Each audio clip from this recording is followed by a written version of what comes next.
지방 소멸에 대해서는 많이 들어보셨어요. 근데 저는 이 시간에 마을 소멸에 대해서 말씀을 드리고 사례를 청양을 대상으로 이렇게 말씀을 드리도록 하겠습니다. 청양의 실태, 마을에 관련한 소멸 실태, 그리고 대응 방안 이런 순으로 말씀드리도록 하겠습니다. 여러분 잘 아시겠지만 저출산 너무 심각하죠. 고령화도 너무나도 심각한 단계예요. 많이 들어보셨던 이야기가 저희 베이비 붐 세대가 이제 고령화 진입, 그리고 인구 데드 크로스, 국가 소멸, 저희 1호, 막 이런 이야기들 전부 다 언론에서 많이 들어보셨을 텐데요. 그러면 이런 단계에서 저희 전국을 한번 소멸에 대해서 살펴보니까 1년 반밖에 되지 않은 시점에 왼쪽과 오른쪽을 보게 되면 빨간색이 정말 많이 늘어나요. 벌써 한 10개는 늘어나고, 지금 이건 이제 2월달 이야기이기 때문에 지금 데이터로 하게 되면 또 많은 지역이 많이 증가가 되어 있을 겁니다. 그 정도로 소멸에 대해서는 우리가 심각하게 고민을 해야 될 겁니다. 지방 소멸 지수라고 해서 인터넷에 그리고 언론에서 많이 나오는 이상호 연구에서 나오는 부분을 가지고 마을 행정리에 다 적용을 했더니요, 충남 다 소멸한대요. 다 빨갛습니다. 그래서 제가 이 부분을, 이러면 마을에 대한 연구가 참 어렵기 때문에 마을 소멸 지수라는 부분을 개발을 해봤어요. 그래서 이 부분은 나중에 정책 지도로서 한번 제가 발간을 하도록 하겠습니다. 이렇게 마을 소멸이 아니라 지방 소멸에 대해서는 굉장히 이슈가 많이 되고 있고, 그리고 전부 다 소멸한다 하고, 여러분 아시다시피 지방 소멸 대응 기금 1조 이런 이야기들 가지고 많이 하는데, 그러면 지방연구원에서 해야 되는 것이 뒤쫓아가면서 지방 소멸에 대해서 연구를 해야 될 것인가?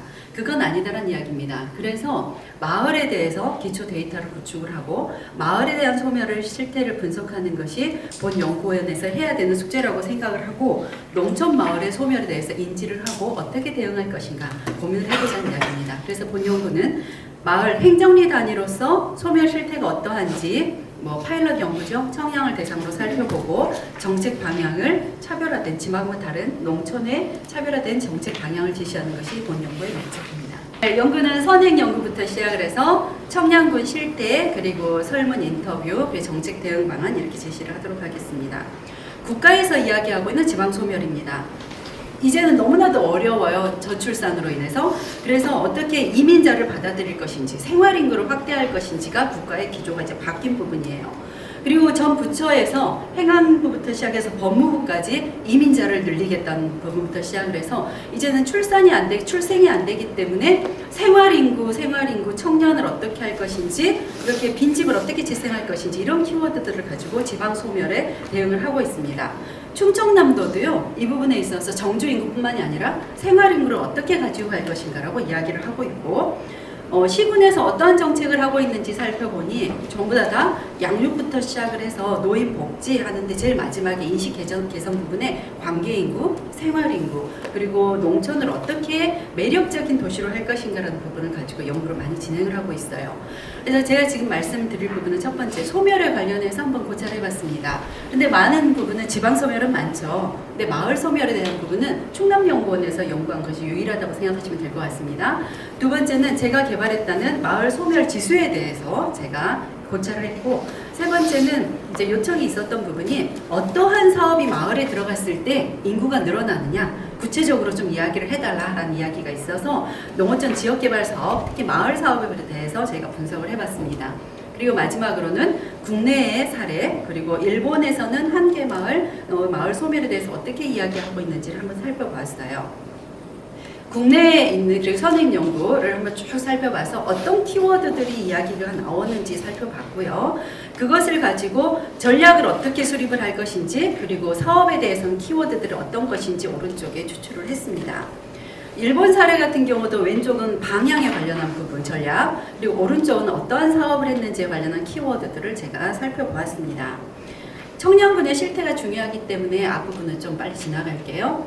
청양군에 대해서 제가 개괄적으로 읍면에 대해서 한번 살펴봤어요. 읍면의 인구하고 세대는 어떠한지, 자연적인 인구와 사회적인 인구 증감의 현황은 어떠한지, 전입 전출은 어떠한지 살펴봤더니 다른 지역하고 다 동일합니다. 1인 가구가 증가하고 있고, 고령자가 늘어나고 있고, 유소년 생활가는 당연히 이제 감소하고 있고. 근데 이 지역에서 조금 다른 부분은 청양은요, 전입이 전출보다 좀 늘어나요. 지금은 전출이 많이 더 늘기 때문에 인구가 감소가 되어지는데, 청양 같은 경우는 사회적 인구가 증가하고 있는 현상이 일어나고 있고, 그리고 전입 전출 사회가 조금 바뀌었어요. 예전에는 직업이 아니라 가족 때문에 전출이 많았다면 이제는 직업 때문에 전출이 되어져 있는, 제가 10년간 한번 비교를 해봤더니 이렇게 좀 차이가 나는 그런 부분들이 있었습니다. 그리고 청양은 청년 정책이라고 하고 청년의 해 이렇게 많이 했는데도 불구하고 청년 인구의 감소가 심각하게 일어나고 있는 실정이었습니다. 이제 좀 더 구체적으로 마을로 한번 들어가 볼게요. 행정리 마을에 대해서 183개거든요. 183개 행정리 마을에 대해서 행정리 인구가 어떻게 변화되고 고령 인구, 청년 인구, 그리고 또 중요하죠. 청년 여성 인구는 어떻게 바뀌고 있는지, 전입 인구, 전출, 그리고 과소 고령의 마을이 어떻게 변화되고자 있는지, 그리고 마을 소멸 지수가 어떻게 바뀌어져 있는지 10년 단위로 한번 살펴봤습니다. 청량읍과 정산면을 제외하고는 고령화율이 40%입니다. 지금 전국은 23% 정도인데 청량은 40%예요. 그리고 조금 다른 거 하나만 이야기하게 되면 저희 과소고령이라는 마을을 할 때 인구를 50명 이하로 저희가 이야기를 하거든요. 그런데 청량은 인구 50명 이하의 마을이 거의 없었습니다. 그래서 인구 70명 이하로 봐야지만 과소고령 마을이 도출될 정도로 좀 이 부분은 과소고령 마을이 70명으로 저희가 분석을 했어요. 그리고 고령 인구가 10년 동안 2배, 그리고 마을 소멸 위기 마을도 10년 동안 2배가 증가가 되어졌고, 그런데 이제 좀 전에 이야기했듯이 사회적인 인구가 좀 증가했어요. 그 말은 청량군에서 인구 정책을 효과적으로 하고 있다고 이야기할 수 있다는 이야기입니다. 그리고 청량과 정산면을 제외하고는 마을 소멸 위기 마을이 정말 심각하게 많이 늘어나고 있다는 이런 실태였습니다. 어떤 정책을 하고 있는지 인구 정책에 대해서 한번 살펴봤더니 여러분 그래프 반틈 있는 부분이 전입 귀농 귀촌, 그리고 출산 결혼 보육에 대해서 이야기를 하고 있어서 전입 전출은 사회적 인구, 그리고 결혼 출산 보육은 자연적 인구죠. 그래서 청량 같은 경우는 사회적 인구와 자연적 인구 증가 정책이 균형을 맞춰서 잘 추진되어져 있다는 부분을 알 수 있었습니다. 청량에 어떤 마을 만들기를 이제 하는지, 이제 이게 전국 충남의 전체 이야기예요. 그런데 청량은 좀 다르게 청량 자체 예산을 가지고 자기만의 마을 만들기 사업을 또 하고 있습니다. 첫 번째는 예비 단계, 그리고 1단계, 2단계에서 2억짜리부터 시작을 해서 엄청나게 비싼 20억, 30억짜리 사업까지도 이렇게 추진을 하고 있는데요. 이 사업을 해봤더니 어떤 사업을 했을 때라는 부분은 저희가 분석 결과가 도출이 안 됐습니다. 저는 정말 좋았던 게 이제 하고 싶었던 부분이 마을의 소득시설인 방앗간을 만들었을 때라든지 뭐 이런 형태로 하고 싶었거든요. 근데 그거에 대한 분석 나오지가 않았고, 이제 좀 개발적으로 예비 사업을 했을 때는 교육이거든요. 사업의 효과가 나타나지 않았어요. 그런데 1단계, 2단계, 3단계 이렇게 사업이 쭉 진행될 때는 인구 증가 효과가 확실하게 나타났습니다. 그래서 초기의 사업이 역량 강화 사업이라든지 작은 규모의 사업이 들어갔을 때 효과가 없다라고 저희가 중지할 것이 아니라 지속적으로 1, 2, 3, 4단계 그리고 네트워크 사업까지 지속적으로 추진이 되어지면은 긍정적으로 마을의 인구 증가 현상이 나타난다는 것을 알 수가 있었습니다. 설문조사를 해봤어요. 183개의 행정리 마을의 전체 이장들을 모시고 제가 1대1 설문조사를 이제 조사를 해봤는데요. 인구 부분부터 시작해서 토지, 경제, 커뮤니티, 마을 전망 부분에 있어 항목에 대해서 조사를 했습니다. 그래서 이제 결과가 인구 부분을 이제 보았을 때는 귀농 귀촌 정책 충분히 청양에선 효과가 있다. 그리고 사업의 추진도 필요하고 빈집의 활용도 충분히 가능성이 있다라고 나왔고, 청양은요 정주 만족도와 활력이 굉장히 높습니다.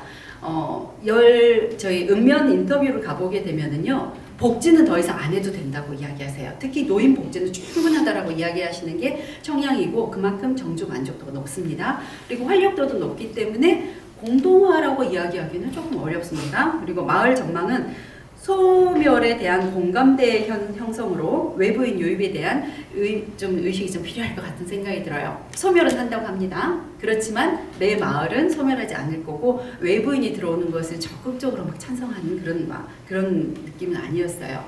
이제 두 번째, 조금 심층 인터뷰를 하기 위해서 소멸 위기 마을 27개를 선정을 했는데요. 소멸 기준은 다음과 같습니다.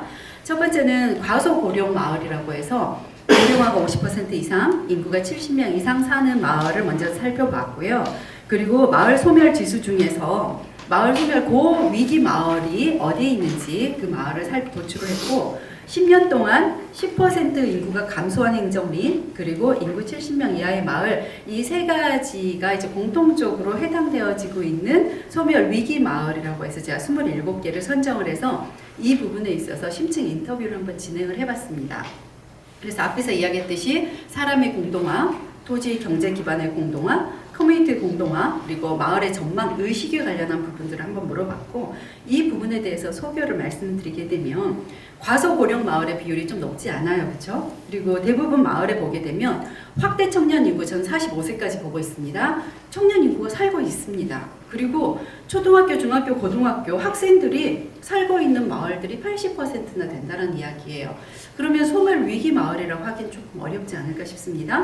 그리고 귀농귀촌인이 5명 이상 들어온 마을도 30%나 된다라는 그런 고무적인 인구에 관련한 부분을 살펴봤고, 토지 경제 부분을 보게 되면 휴경지도 그렇게 많지도 않고 마을 내 소득시설도 없지만 마을 사업에 대한 경험이 없고, 이런 부분들을 봤을 때 과소고령 마을은 인구가 너무 없기 때문에 사업을 추진하기에는 좀 어렵지 않았을까라는 부분을 도출할 수 있었습니다. 정주 만족도와 공동체 활력도는 비교적 높고 주민이 사업에 적극적으로 참여하겠다는 의지도 높은 부분을 알 수 있었습니다. 마을 소멸에 대한 위기감 부분을 보게 되면 높지는 않았다고 이야기하기에는 소멸 위기감보다는 소멸을 대처하고 싶은 마음들 별로 없었다라고 생각하면 될 것 같습니다. 그리고 귀농귀촌인 외부인 마을에 유입하는 것에 대해서도 적극적으로 환영은 하지만 나에게 피해는 주지 않았으면 좋겠어 라고 이렇게 응답을 하셨어요.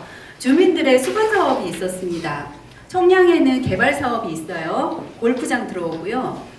전국에 108월짜리 파크 골프장 들어옵니다. 그리고 IC도 이런 부분에 근처에 있는 마을 같은 경우는요, 인구가 증가할 거라고 생각하기 때문에 인구 증가 방법에 대해서 사업을 해달라고 요청을 하고 계시고, 경관 자원이 있는 마을 같은 경우도 지금 외부인이 들어온대요. 그런데 이 부분에 있어서 좀 인프라라든지 이런 부분을 해달라는 요청이 있었고, 이제 조금 과소고령 마을로 이제 들어가는 부분을 보게 되면 공동홈이 있었으면 좋겠답니다. 그래서 마을 이장님이 독거노인 집에 방문을 해서 잘 거기 계시는지 이렇게 묻기가 참 어려워서 공동홈이 있었으면 좋겠다라고 생각을 하고, 우리가 생각하는데 프로그램 참 좋아하실 것 같죠? 프로그램 너무 힘들답니다. 이제는 거동조차도 힘들기 때문에 프로그램 막 넣는 것들도 그렇게 힘들다고 이야기하시면서 이동 보조수단 차라리 이런 것들을 넣어달라는 요청을 하셨어요.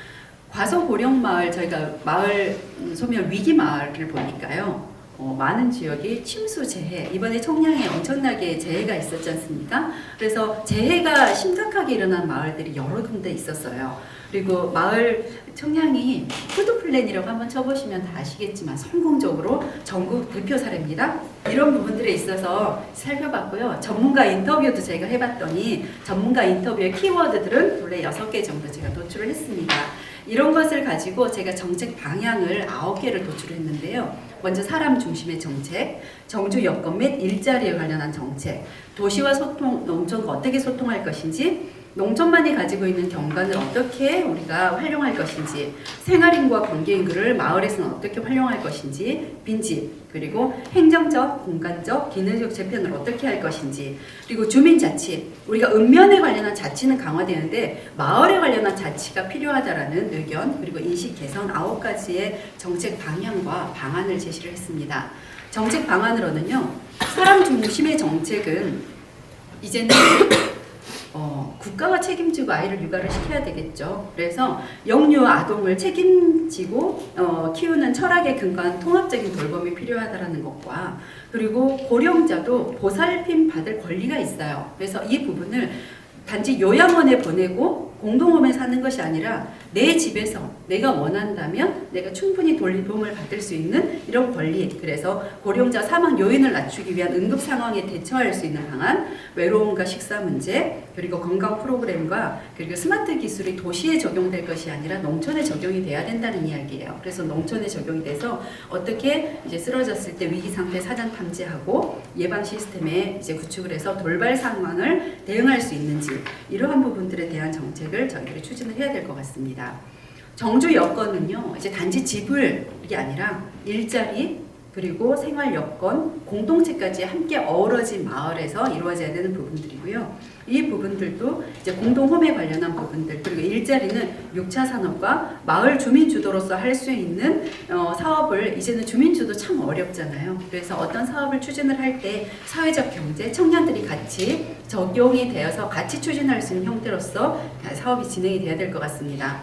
도시 쏠림 현상을 농촌으로 마을로서 저희가 분산을 하기 위해서는 마을이 가지고 있는 가치를 알려야 되겠죠. 그래서 사람과 사람이 소통하고 자연과 사람이 소통하고 도시와 농촌이 소통할 수 있는 방안을 마련을 해서 마을로 사람이 유입될 수 있는 부분들. 그래서 대표적인 사례로 초등학교, 서하초등학교 같은 경우는 초등학교를 차별화해서 농촌 마을로 인구가 유입되어지는 현상들도 있었고, 공주의 청년 마을 자유도, 이런 부분들이 대표적인 사례가 될 것 같습니다. 농촌만 가지고 있는 경관들이 있어요. 일본에 우리 잘 아시다시피 가미야마도 있고 이렇게 있는데, 에치코츠마리 같은 경우를 잠깐 예를 들게 되면, 일본 에치코츠마리는 캠퍼스가 따로 없습니다. 농촌 마을 전체가 캠퍼스예요. 그래서 그 마을에 예술가들이 들어와서, 지금 현재로는 저희 코로나 전을 보게 되면 363개의 팀이 작품을 그 자리에 놓고 수거하지 않습니다. 그냥 놓고 그 자리에 떠나고, 그 마을 자체가 캠퍼스가 돼서 농촌에 어울리는 건축물들이 들어서면서 젊은 층이 모여들기 시작을 해서 54만 명이 방문했다라는 게 엄청나게 큰 이슈죠. 이게 저는 가능한 게 청량이 아닌가 싶습니다. 생활인구, 관계인구를 확보를 해야지만 잠재인구가 되어질 건데요. 한 달 살기, 클라인가르테 이런 부분들이 많이 있지만, 실제로 여러분 한 달 살기 한번 해보기 위해서 지자체 한번 두드려 보셨어요? 찾기 정말 어렵습니다. 한 달 살기 하면 200만 원 이상 내셔야 되는데요. 그런 돈을 들이고 우리가 청량히 살 수 없잖아요. 그래서 우리가 쉽게 접할 수 있는 한 달 살기, 2, 3일 살기, 이러한 부분들의 정책이 있다면 굉장히 성공하지 않을까 싶습니다. 빈집은요, 우범지대입니다. 특히 농촌의 경관을 훼손하는 데 굉장히 큰 문제이기 때문에 이 부분을 저희가 얘기를 하는데, 이 부분은 농촌 경과세라는 것을, 경관세라는 부분을 이야기했는데, 아마 내년 정도면은 도입이 돼서 가능하지 않을까, 이런 생각이 듭니다. 다른 지역에는 없는, 농촌만이 할 수 있는, 마을에서만 할 수 있는 부분이 행정적, 공간적, 기능적 재편이에요. 모든 마을을 살릴 수는 없습니다. 그러면은 소멸 가능한 마을, 소멸이 될 마을 같은 경우는 잘 소멸시키는 것도 하나의 대응 방안이라는 이야기예요. 그래서 어떻게 재편할 것인가에 관련한 고민들은 이제 그 다음 조용재 박사님께서 계속 지금 연구를 하고 계시기 때문에 이 부분 제가 넘어가도록 하겠습니다.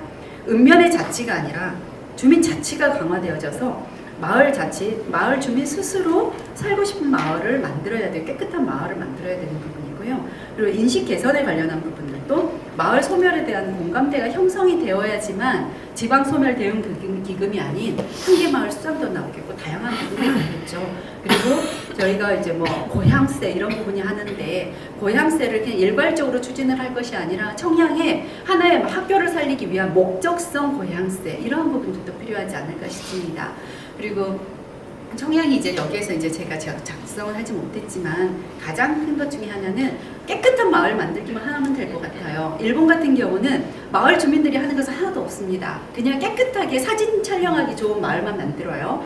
그러면 행정에서 하는 것은 학교의 고등학교 선생님부터 시작을 해서 4명이 한 팀으로 해서 한 20명의 팀을 마을로 초청을 합니다. 비행기값까지 전부 다 일주일. 그러면 학생들이 선생님하고 돌아다니면서 마을 사진을 계속 촬영을 해요. 그래서 1등을 뽑습니다. 그 다음에 모든 학생들이 자기 인스타부터 시작을 해서 이런 곳에 그 마을을 알려요. 그러면은 저절로 청량도 홍보가 되겠죠. 이러한 부분들이 청량에서 일어나야 되는 마을 사업이 아닐까 싶습니다. 이러한 정책 방안을 제시를 했고요. 제가 이야기했던 9가지 방향 중에서 지금 현재 인구 구조의 대응적인 영역과 적응할 수 있는 영역 2가지가 있을 것 같아요. 대응이라는 것은 적극적인 것과 적응이라는 것은 인구 감소 고령화 이런 부분에 있는 부분들을 제가 구분을 해봤고요. 이 부분이 전부 다 대부분 지방에서도 가능한 부분인데, 특히 제가 밑에 농촌 영역으로 체크했던 부분 같은 경우는 농촌에서만이 할 수 있는, 마을에서 할 수 있는 부분이 아닌가 싶습니다. 잘 경청해 주셔서 감사합니다. 이상입니다.